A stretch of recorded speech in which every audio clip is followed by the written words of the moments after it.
নমস্কার, কেমন আছো সবাই? বাঙাল ঘটির ফোড়নের রকমারি পেজে সবাইকে স্বাগত জানাই। আজকে বন্ধুরা, সকালবেলার খাওয়ার একটা রেসিপি তোমাদের সাথে শেয়ার করব, যেটা কিন্তু ছোট বড় সকলের জন্যই একদম আদর্শ। ছোটরা তো ভীষণই পছন্দ করবে, বড়রাও খুব ভালোবাসবে খেতে, আর ভীষণই হেলদি, ভীষণই টেস্টি। তো দেখতে এরকমই লাগছে, দেখতে পাচ্ছ তৈরি করার পরে স্যান্ডউইচটা। তো আজকের এই স্যান্ডউইচটা কী করে বানাই, কী দিয়ে বানাই, সেটাই তোমাদের সাথে শেয়ার করব। তো চলো শুরু করে ফেলি আজকের এই স্যান্ডউইচের রেসিপি। রান্নাটা শুরু করার জন্য সবার প্রথম আমি এখানে একটা ফ্রাইং প্যান বসিয়েছি। ফ্রাইং প্যান বসিয়ে সানফ্লাওয়ার অয়েল দিলাম, অল্প করেই সানফ্লাওয়ার অয়েল দিলাম। এর মধ্যেই এখন আমি কিছুটা বাটার দেব। তোমরা চাইলে শুধু সানফ্লাওয়ার অয়েল দিয়েও করতে পারো, বা শুধু পুরোটা বাটার দিয়েও করতে পারো। আমি এখানে দুরকম মিশিয়ে করছি, যাতে বাটারের পরিমাণটাও খুব বেশি না যায়, আবার তেলের পরিমাণটাও বেশি না যায়।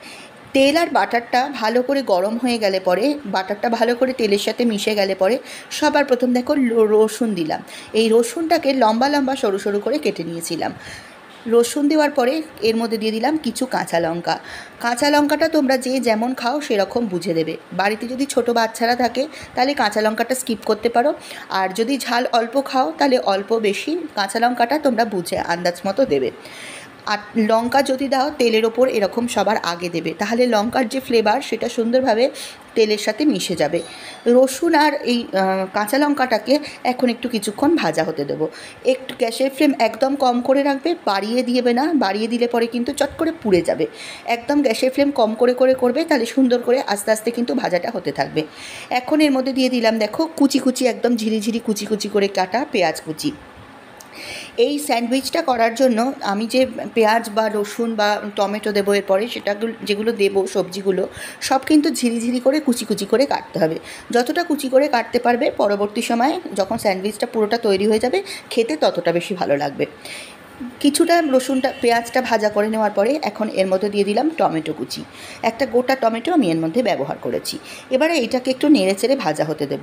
আবারও বলে দিচ্ছি, গ্যাসের ফ্লেমকে কিন্তু একদম কম করেই কিন্তু এই রান্নাটা আমি করছি। আর এই যে সবজিগুলো ভাজা করব, এগুলো খুব বেশি একদম ভাজা করব না, একটু মানে হালকা হালকা ভাজাটাই করব। তো সব উপকরণ দিয়ে এর মধ্যে এখন নুন দিয়ে দেবো। নুন দিয়ে এই সবজিগুলোকে ভালো করে ভেজে নেব। সবজিগুলোকে এরকমভাবে ভাজা করবে মানে যতটা, মানে খুব বেশি সিদ্ধ করবে না, আবার কাঁচা কাঁচাও যেন না থাকে, মানে খাওয়ার সময় যেন সবজিগুলো একটু একটু মুখে পড়ে, তাহলে কিন্তু খেতে বেশ ভালো লাগবে। দেখো কথা বলতে বলতে এখানে আমি নুন দিয়ে দিলাম।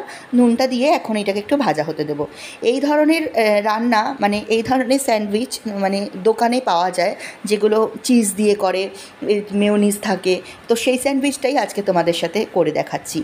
ভীষণ দুর্দান্ত খেতে হয়, অবশ্যই একবার কিন্তু করে খাবে। ছোট বড় সকলেই খুব পছন্দ করবে, আর রান্না করতেও খুব একটা বেশি সময় লাগে না।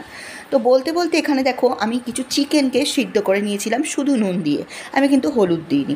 নুন দিয়ে সলিড পিসের যে চিকেনগুলো হয় সেগুলো সিদ্ধ করে ঠান্ডা হয়ে যাওয়ার পরে চিকেনগুলোকে দেখো ছাড়িয়ে ঝিরিঝিরি করে নিয়েছি, হাত দিয়ে ছাড়িয়ে নিয়েছি। সেই চিকেনটাকে দিয়ে এখন এই চিকেনটাকে ভালো করে একটুখানি ভাজা করব। খুব বেশি ভাজা করার দরকার নেই, অল্প কিছুক্ষণ ভাজা করলেই আমার হয়ে যাবে।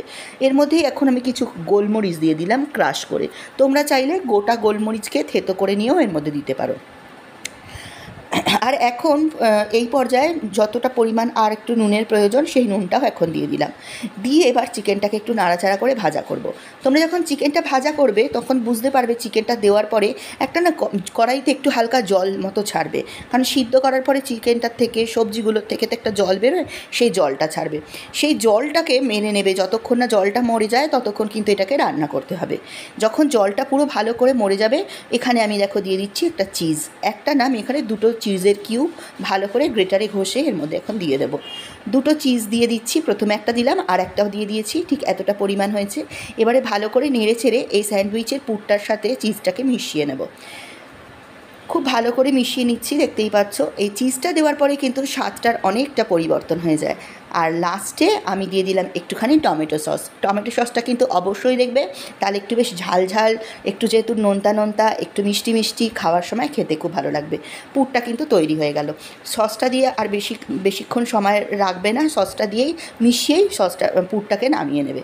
এবারে দেখো ওই ফ্রাইং প্যানটার মধ্যেই আমি এখানে ব্রেড সেঁকতে দিয়ে দিলাম।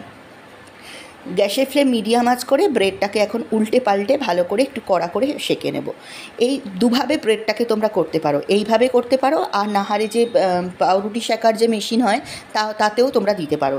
তা আমি ওটাতে আর দিলাম না, আমি তাওয়াটা ছিল বলে তাওয়াটাতেই একেবারে করে নেব। পাউরুটিগুলো দেখো দুপাশ ভালো করে সেঁকে নিয়েছি, পাউরুটিগুলো নিয়ে নিয়েছি। এবারে আরও একটুখানি কাজ বাকি আছে, সেটা কি তোমাদেরকে দেখাচ্ছি। দেখো পাউরুটির ওপরে আমি এখানে মেয়োনিজ দেবো। আমি এই মেয়োনিজটা এগলেস মেয়োনিজ ব্যবহার করেছি, তোমরা চাইলে এগ দিয়ে যে মেয়োনিজটা সেইটাও ব্যবহার করতে পারো, তবে আমার এগলেস মেয়োনিজটাই বেশি টেস্টি লাগে, তাই জন্য এগলেস মেয়োনিজটাই আমি এখানে ব্যবহার করছি। মেয়োনিজটা দিয়ে ভালো করে পাউরুটির মধ্যে মিশিয়ে নেওয়ার পরে যে পুরটা বানিয়ে রেখেছিলাম পুরটাকে এখন দিয়ে দেবো। পুরটাকে পাউরুটির চারিপাশে সুন্দরভাবে দেখো দিয়ে দিচ্ছি। এটা তো একদমই একটা নর্মাল কাজ, এটা না মানে না পারার কিছুই নেই, এটা সবাই আমরা পারবো। তো এইটা দিয়ে ওপর দিয়ে আরেকটা পাউরুটি দিয়ে দিলাম, দিয়ে এই পাউরুটিটাকে চেপে দিয়ে একটুখানি যাতে দেখতে ভালো লাগে তাই জন্য কী করব, ছুরি দিয়ে পাউরুটিটাকে কেটে নেব। কোনাকুনিভাবে আমি পাউরুটিটাকে কেটে নেব। কেটে নিলেই কিন্তু আমার স্যান্ডউইচটা মোটামুটি তৈরি হয়ে যাবে। পুরোটা কেটে নিয়ে তোমাদেরকে দেখাচ্ছি, দেখো কেমন দেখতে লাগে। ভীষণ দারুণ সুস্বাদু এই স্যান্ডউইচটা খেতে হয়। দোকান থেকে না কিনে একবার এরকমভাবে করে দেখো, দেখো স্যান্ডউইচ কিন্তু একদম আমার তৈরি। ভেতরটা দেখতেই পাচ্ছ, একটু একটু দেখা যাচ্ছে। এরকম দারুণ স্বাদের স্যান্ডউইচ কিন্তু তোমরা বানিয়ে নাও। তো এইভাবে আমি 4টে পিস তৈরি করে নিয়েছি, সাথে নিয়ে নেবো একটুখানি টমেটো সস। এই টমেটো সস দিয়ে চুবিয়ে চুবিয়ে খাও, বাচ্চাদের দাও, বড়দের দাও, সবাইকে দাও, দুর্দান্ত লাগবে খেতে। দারুণ স্বাদের এই স্যান্ডউইচ একবার অবশ্যই বাড়িতে ট্রাই করে দেখো, আশা করি ভালো লাগবে, ছোট বড় সবাই পছন্দ করবে। তো আজকের ভিডিও কেমন লাগলো জানিও, ভালো লাগলে একটা লাইক করো, কমেন্ট করো, শেয়ার করো, চ্যানেলটা কিন্তু সাবস্ক্রাইব করে দিও। ধন্যবাদ।